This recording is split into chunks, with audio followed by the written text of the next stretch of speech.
এখানে দিতে দেন। দাঁড়ান দাঁড়ান, নাই দেখি এখানে দেবে, এখানে দেবে।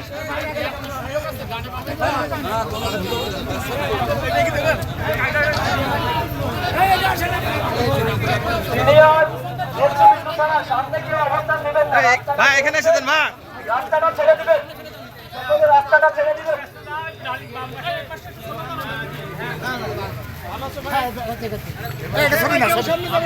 কথা বলতে হবে না, ছবি নিয়ে লোক আছে। নির্বাচন আমরা বর্জন করছি, আপনাদের প্রতি আহ্বান, আপনারা কেউ ভোট কেন্দ্রে যাবেন।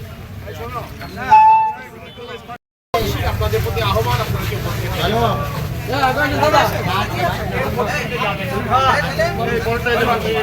উপজেলা নির্বাচন বর্জন করছি, আমাদের প্রতি আহ্বান, তোমরাই ভোট বর্জন করো, কেউ ভোট কেন্দ্রে যাবেন।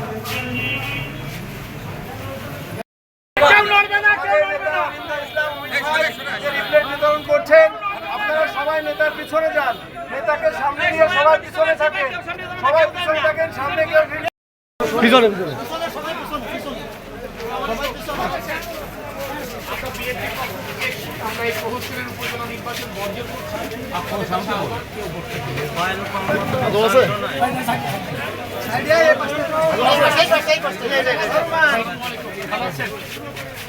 আমরা আমাদের নেতা তারেক রহমানের সালাম পৌঁছে দিতে এবং আপনাদের কাছে আহ্বান, এই প্রহসনের উপজেলা নির্বাচন আপনারা সকলে বর্জন করছেন।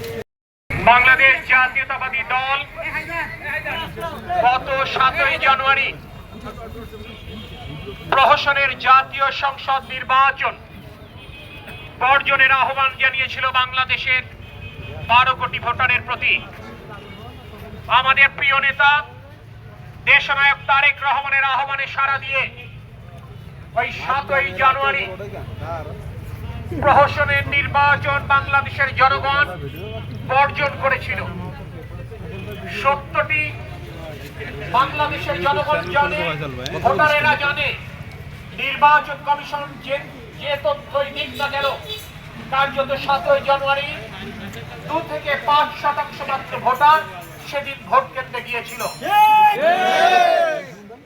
বাংলাদেশের জনগণ আমাদের আহ্বানে সাড়া দিয়ে সেদিন ভোট কেন্দ্রে না গিয়ে এই নির্বাচনী ব্যবস্থা যে ধ্বংস হয়ে গেছে তার স্বীকৃতি দিয়েছিল।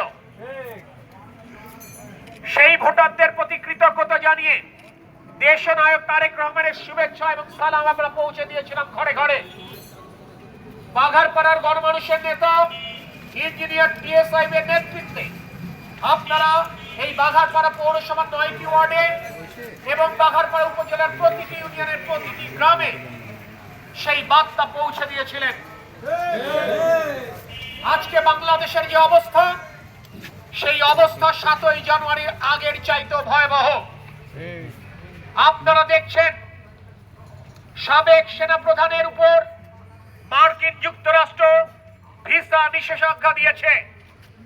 আপনারা দেখছেন সাবেক পুলিশ প্রধানের সকল সম্পত্তি জব্দ করা হয়েছে। আপনারা দেখছেন আমাদের পার্শ্ববর্তী জেলা ঝিনাইদহের 3 বারের সংসদ সদস্যকে, যিনি শাসক দলের সংসদ সদস্য, তাকে প্রতিবেশী রাষ্ট্রে হত্যা করা হয়েছে। আজ এতদিন পরেও তার মরদেহ উদ্ধার করা যায়নি।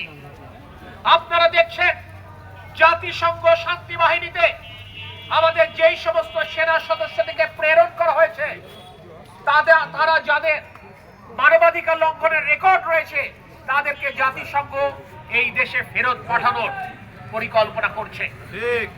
এরকম একটি পরিস্থিতিতে নির্বাচনে যাবার কোনো সুযোগ নেই।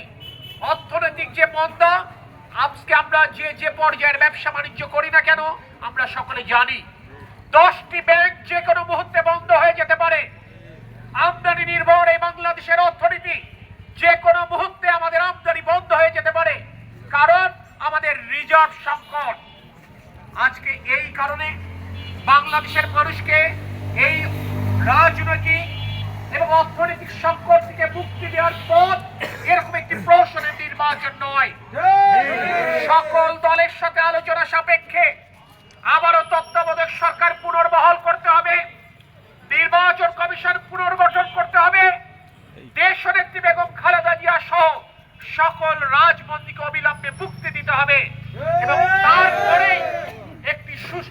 নির্বাচনের পরিবেশ নিশ্চিত হবে এবং সেই নির্বাচনে দেশনায়ক তারেক রহমানের নেতৃত্বে বিএনপি ইনশাআল্লাহ ধানের শীষ প্রতীক দিয়েই প্রতিদ্বন্দ্বিতা করবে।